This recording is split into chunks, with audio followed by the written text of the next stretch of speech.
Inside is nice. I haven't been outside, you know? I'm at that computer all the time, so this is really pleasant, so thank you.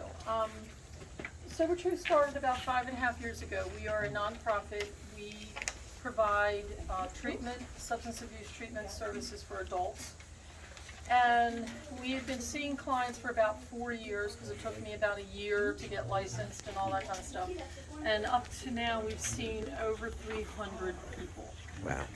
We're located in Tawnytown, Maryland, and, you know, if you're thinking that substance abuse is not in your life, it's really everywhere. It's a serious problem in our country, and I've been a social worker for a long time, and I just decided that I felt like this fentanyl epidemic and the overdose epidemic kind of drew me to take an early retirement and, you know, really just pay attention to what I could do as an individual.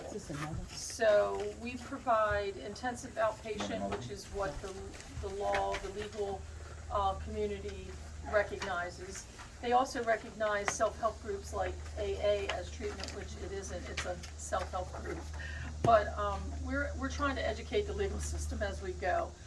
But what we're doing is we survived COVID.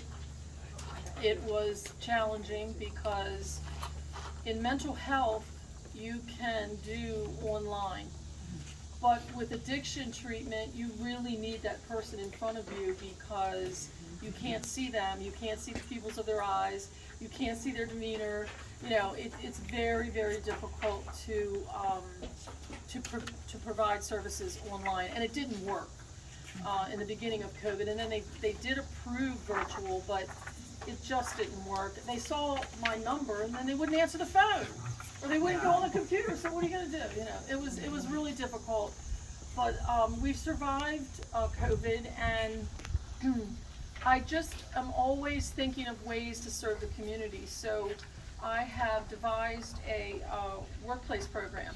So what we do, we go into small organizations that don't have an employee assistance program. Are you all familiar with an employee assistance program? Pretty much everybody is. Well, if your company can't afford that, we will come in and work with your frontline staff, supervisors, managers, so that they can set up some sort of a program within your organization for drug testing, to be aware of people using during the workplace environment.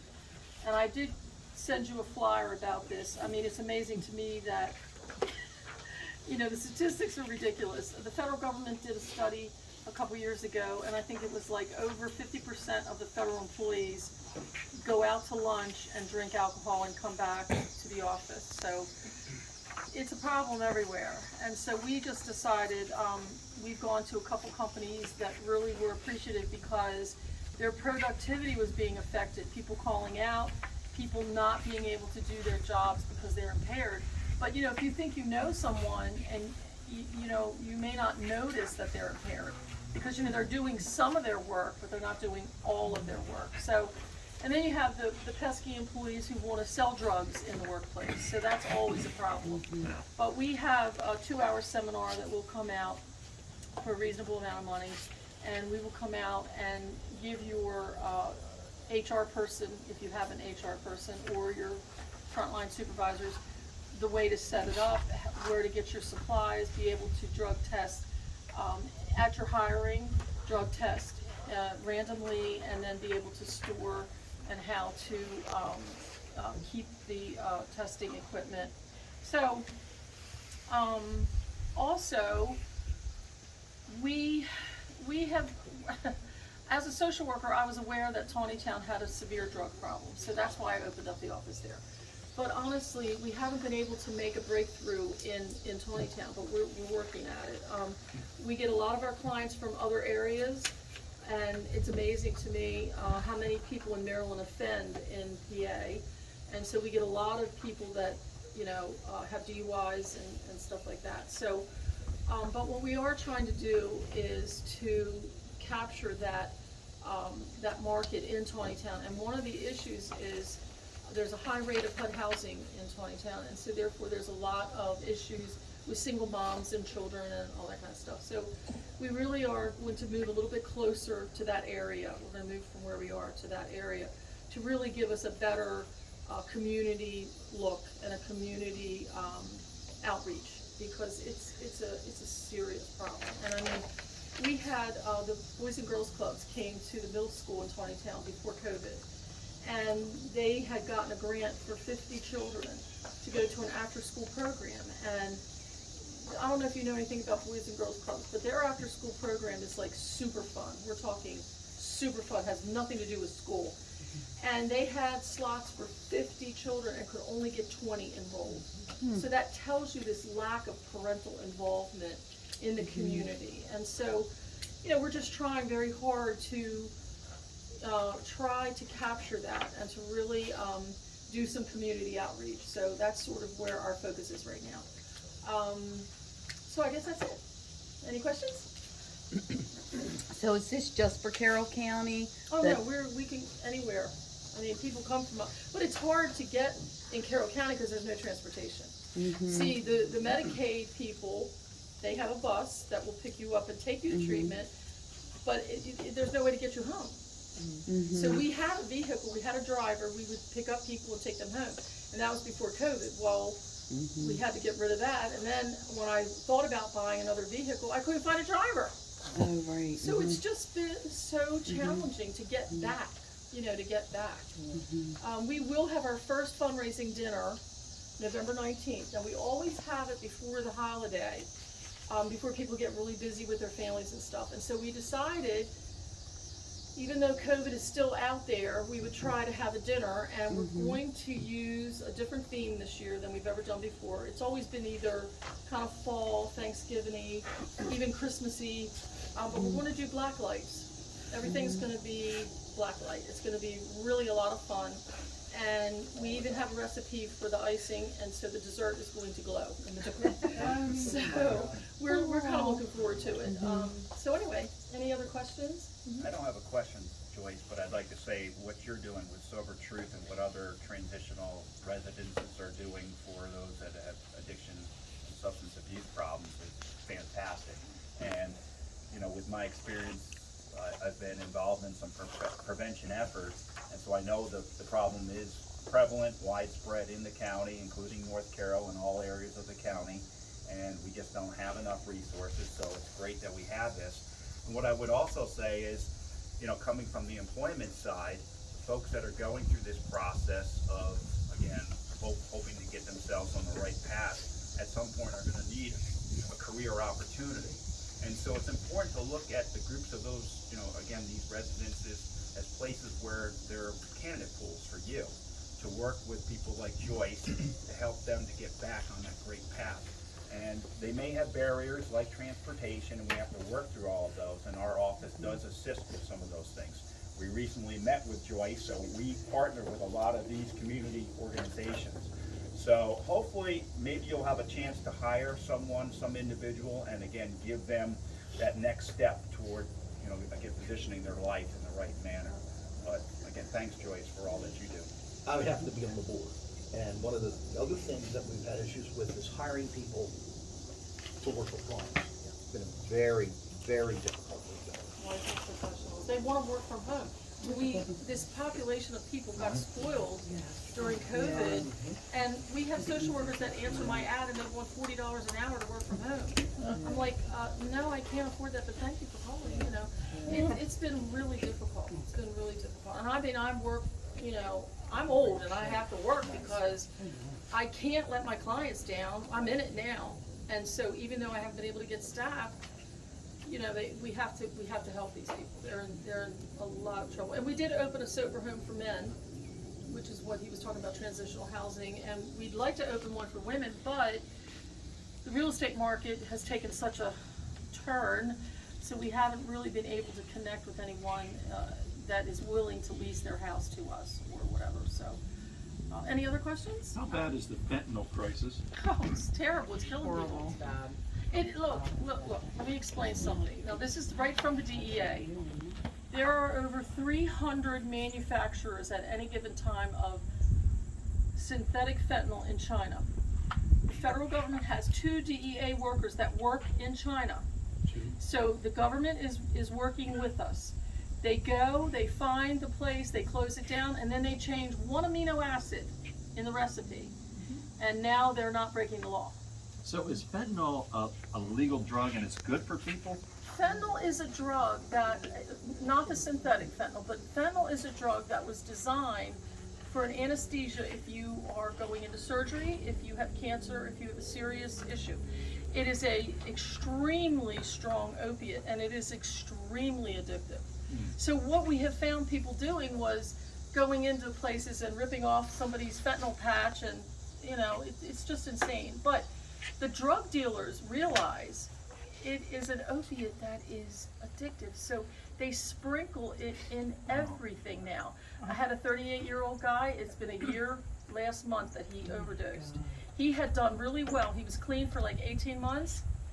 He had a problem, his wife left, he got depressed, he started using, and he used one time. He called me, I got him in there, and I said, okay, you've got to get into treatment again, let's do it. And he went home that weekend and died, because the trooper called me when the autopsy was done, and he said, Ms. Mahoney, there was no cocaine. He was a cocaine user. He wasn't an opioid user. There was no cocaine in his liver. It was 100% fentanyl. Killed him instantly. 38 years old, a 1-year-old baby who will never meet his father. I mean, we're talking about from the beginning of COVID, which was the end of 2019 to beginning of COVID, and I have this in the brochure, until the first quarter of this year, which is just January, February, March, 100,000 overdose deaths. Was that, okay, let me ask you a question. Can you or I or anybody like touch something and then? Well, fentanyl is not as dangerous as carfentanil. Now, carfentanil is very dangerous. If you are even in the room and you can whiff it, you will be very sick very quickly. We had 2 officers in Baltimore County who had arrested some, I call them knuckleheads, and got them in there in the lockup, and as they were doing their check, they both got very ill. They had to evacuate the police barracks and the whole 9 yards. Carfentanil is very, very, very dangerous, but what happened was the drug dealers found out how dangerous it was. It was killing the drug dealers, and they were like, well, we're gonna be really careful with this drug. That's good, there's drug dealers dying, I guess. Well, anyway, so yeah, it's a challenge, and I'll be honest, I hear all the stories as the clients come in, they're talking, and I'm listening. Because if I can get a lead on a drug dealer, I have a friend in the DEA. I will call him, he calls the Carroll County, because Carroll County has a guy that works with DEA. I want them off the street, they are killing people. And it's all avoidable deaths, every one of them. Now, why do they keep using it? Well, that's the disease of addiction, because the definition is doing something over and over, knowing that you're going to get a negative consequence, and knowing you could die is addiction. They don't get up in the morning and go, gee, I hope that, when I buy my stuff today that no, it's not about that. They can't stop, they need treatment, and treatment works. So, thank you for letting me talk today, I appreciate it. My question was just, you were talking about the lack of parental involvement in the schools because of what's going on with the parents. Is there anybody working on that end of it to kind of look for the warning signs of this kid's parent is probably an addict and they don't have anybody, because they're like the forgotten victims of it. I gotta tell you, as a social worker, I ended my career in Carroll County. I'd worked in Baltimore City. That's where I kind of grew up in my learning what a social worker was. That's where I found out that, anyway. So I worked in Baltimore County, and then I finished in Carroll. And so Tawnytown, where we are, is sort of the black eye of the county. And it's because of the HUD housing, it's because of the drugs. We have a lot of sex abuse by parents in Tawnytown. So as a CPS worker, I knew that's where I wanted to open up. So I have to tell you, for 5 years, I've tried to get, we are it in Tawnytown. There is nothing else. I've tried to get resources out there, and they're just not doing it. And so, we also have this good old boy network. I'm sure you've heard of that. So I've lived in Carroll County since 1980, and I'm still an outsider. So, it just is what it is. I feel for the kids that are just trying to grow up and be kids, and they've got zero support at home because, you know, they Poverty. may only have one Poverty, parent and that one parent's an parent. addict. Poverty, it's just a mess. So yeah, it's challenging. I mean, we have a lot of, in the middle school and the elementary school in Tawnytown, we have a lot of physical altercations. Where are they learning that? I mean, I couldn't have imagined when my children were in middle school having a physical altercation. And I can remember when my one son was in 9th grade, when they would go out to gym, this one kid was picking on him who was like a senior. And so I said to him, look, just go to the teacher. Well, the teacher would be at the other end of the field. He's like, Mom, you know, and my one son was real skinny. And, you know, he was probably a pushover. Well, my husband gave him, he said, you know, look, just punch him one time in the nose and he'll leave you alone. Well, I was just horrified at that advice. But he did it, and he did leave him alone.